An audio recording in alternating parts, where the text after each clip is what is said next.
시술 직후에 환자분이 정말 지켜야 될 거는 몇 개 안 돼요. 그 몇 개 안 되는 거는 꼭 지켜주셔야 임플란트가 실제로 안 빠지거든요. 정말 지셔야 할 것만 말씀드리도록 하겠습니다.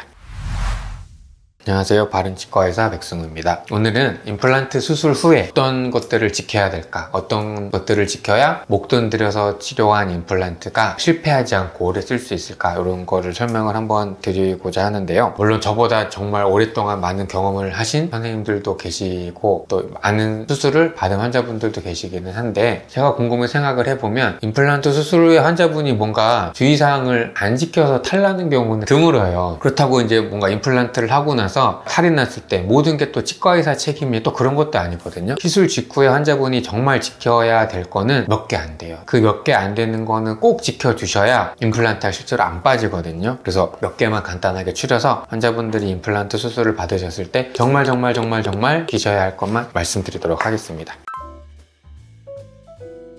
임플란트 수술 후에 주의사항을 잘 지켜야 되는 이유는 수술 후 내일이냐, 수술 후 이틀 후냐, 일주일이냐, 한 달이냐, 1년 후냐 다르잖아요. 저희 치과에서는 환자분들이 정말 귀찮을 정도로 약속을 넣어드리거든요. 막 넣는 게 아니라 환자분들이 오셔야 될 날짜에, 오셔야 되는 기간에 안 오면 제가 직원분들을 혼내요. 혼내면 안 되는데, 왜냐면 그렇게 환자분들이 오셔야 관리가 안 되는 걸 저희가 관리를 해드리고 그래야 탈이 안 나는 거예요. 그래서 예를 들어보면 임플란트 후의 주의사항이라고 했을 때 이 환자분이 여러 군데 임플란트를 하셨죠. 이렇게 여기도 마찬가지. 이렇게 임플란트 주변 뼈가 안 좋아지는 것도 어떻게 보면은 관리가 안 된 거잖아요. 이 환자분이 저희 치과 처음 오셨을 때 임플란트하고 그 치과에 단 한 번도 안 가셨다 하셨어요. 그러니까 여러 군데 조금 이사 다니면서 임플란트를 하셨는데, 그러면 과연 이 환자분이 주의사항을 잘 지키신 걸까? 주의사항을 잘 안 가르쳐 준 것도 제가 볼 때는 하나의 이렇게 된 계기가 된 거고, 그거를 모르니까 안 지켜서 이렇게 탈이 난 것도 어떻게 보면은 문제가 된 거거든요. 그래서 이 임플란트 수술 후의 주의사항은 제가 보면 임플란트 수술 후 관리라는 말로 바뀌어야 돼요. 임플란트 수술 후에는 머리까지 다 올라간 다음에는 한 달, 두 달, 네 달 이렇게 계속 정기적으로 계속 관리를 받으셔서 뭐가 탈이 나고 어떻게 뭔가 부가적인 처치를 해야 되는지, 그런 게 없더라도 어떻게 양치가 안 되는지, 어떻게 영치를 잘 해야 되는지를 잘 교육을 듣고 관리를 하셔야 탈이 안 납니다. 근데 이제 임플란트 수술 후 주의사항이라는 거를 수술 후 다음날 적어도 일주일, 한 달까지는 지켜야 될 게 분명히 있는데, 첫 번째로 제일 중요한 거는 수술을 하고서 처방받은 약을 잘 드셔야 돼요. 그 이유가 뭐냐면, 입안에는 세균이 많고 세균의 종류랑 악독한 세균들 포함하면 변기에 있는 세균보다도 우리 입안 세균이 훨씬 더 많아요. 수술했잖아요. 수술 후 감염 처치가 제대로 안 되고 세균 억제가 되지 않으면 임플란트도 외부 물질인데 감염돼서 탈이 날 수밖에 없거든요. 그래서 수술을 한 후에는 처방받은 약을 정말 잘 먹고, 수술한 부위까지는 아니더라도 주변 치아까지는 양치질 잘 하시고 가글을 잘 하셔야 돼요. 첫 번째가 이거고,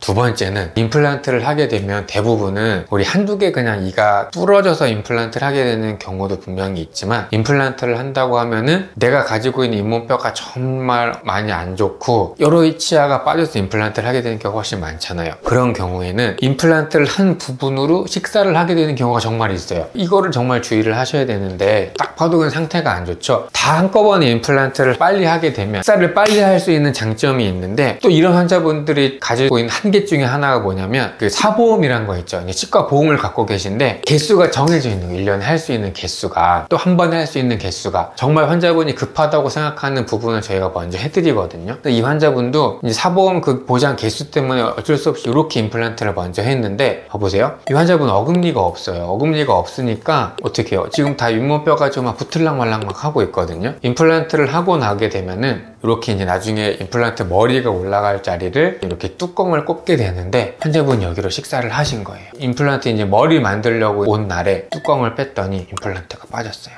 왜 그러냐? 임플란트가 이 생체 친화적인 타이타늄이라는 금속으로 되어 있는데 내 뼈랑 유착이 될 때까지 시간을 벌어줘야 돼요. 근데 그 기간 동안에 외부에서 자꾸 뚜껑을 통해서 자극이 가해지다 보니까 내 뼈랑 임플란트랑 붙기 전에 볼 유착이 안 돼서 빠지게 된 거죠. 그래서 환자분들이 임플란트 수술을 하고 이런 뚜껑을 다루셨다, 적어도 2주에서 한 달 동안은 정말 식사 주의하셔야 돼요. 식사를 막 이렇게 하다가 밥알갱이 하나를 이렇게 톡 올라가서 씹히는 정도는 괜찮아요. 그런데 제가 이제 수술을 해보다 보니까 보니까 이렇게 이가 많이 없으신 분들, 두 번째는 할아버지 분들이 주의사항을 잘 안 지켜요. 그래서 한 일주일 정도 있다가 실을 푼다든지 아니면 소독받으러 오세요 했을 때 정말로 거기서 식사를 하셔가지고 한 2주, 한 달 만에 임플란트 빠지시는 분들이 종종 있습니다. 치과의사뿐만 아니라 환자분들 선에서 환자분들이 임플란트 수술 후가 아니고 직후에 주의사항 지켜야 될 거에 정말 가장 중요하다고 생각할 수 있는 것 중에 하나가 절대로 식사하지 않는 거. 세 번째는 담배하고 술이거든요. 좀 중요한 주제이기는 한데, 담배는 환자분들 다 알고 계시겠지만 백해무익해요. 이건 뭐 제가 교과서를 가져와 안 와도 되고 논문을 또 소개해 드릴 필요도 없이 안에 해로운 물질도 많고, 일단은 뜨겁잖아요. 수술한 부위를 불로 지지는 거랑 똑같거든요. 안 나아요. 잘 상처가 안 났는데, 담배를 피는 친구들이나 후배들이 꼭 밥 먹고 담배를 피거나 못 참는 경우가 있더라고요. 그래서 제가 후배한테 담배 안 피면은 무슨 느낌들아 물어봤더니 그 후배가 저한테 이런 말을 했거든요. 형, 담배를 참으면 똥 참는 느낌이 들어요. 저 그 말 듣고 진짜 시겁했어요. 왜냐면 똥 못 참잖아요. 못 참는데 담배를 잠시 끊으면 똥 참는 느낌이 든다고 하니,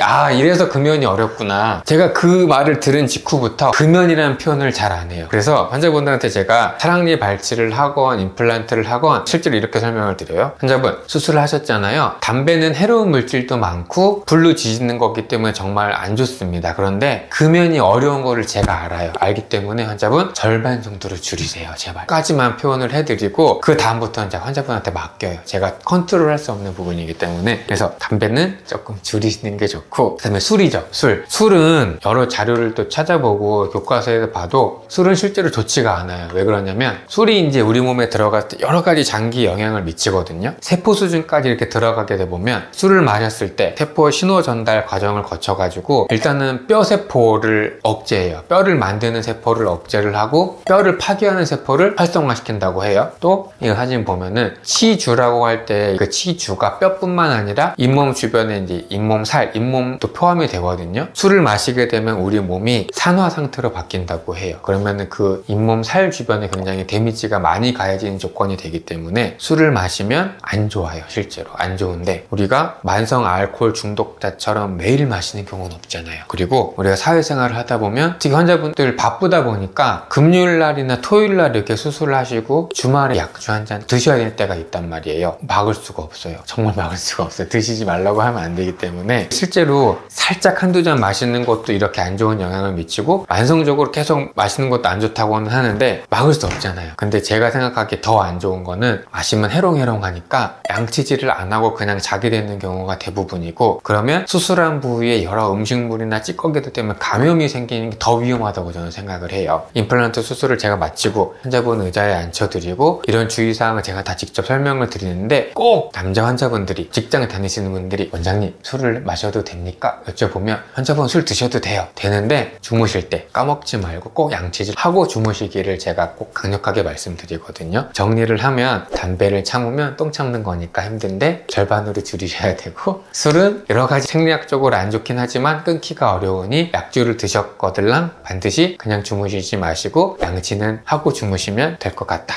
그렇게 정리를 좀 할 수 있을 것 같아요. 정말 또 중요한 게 뭐냐면, 대부분의 환자분들은 아니고 저희 치과 오셨던 환자분들이 정말 극히 드문 경우인데, 이 환자분이 여기 임플란트를 하게 됐어요. 그래서 이렇게 보철물도 잘 들어가고 2022년 1월 달에 지금 사진 찍었는데 이렇게 지금 머리가 올라갔거든요. 그리고 체크 약속을 제가 한 달, 두 달밖에 넣어드렸는데 2022년 6월 달에 마지막에 오시고 안 오세요. 체크 약속을 안 오세요. 저희 치과가 안 오실 때마다 전화도 드리고 문자도 드리고 하는데 바쁘셔갖고 안 오세요. 이러면 안 좋은 게 뭐냐면, 임플란트는 부품이 여러 개예요. 이렇게 한번 볼까요? 뼈 안에 들어가는 것도 나사고 그 나사 위에 보철물을 연결하는 것도 나사기 때문에 나사가 풀릴 수 있단 말이에요. 나사가 풀리면 그 주변의 연조직도 안 좋아지고 뼈도 많이 안 좋아진다고 보고가 되고 있거든요. 아무튼 이런 기계적인 사고뿐만 아니라 임플란트 주변에 양치질이 잘 되고 치태가 쌓이지 않은지 저희가 확인을 해드리고 청소를 해드려야 되는데 안 오시는 분들이 종종 있어요. 그러면 실제로 탈이 나는 것 같아요.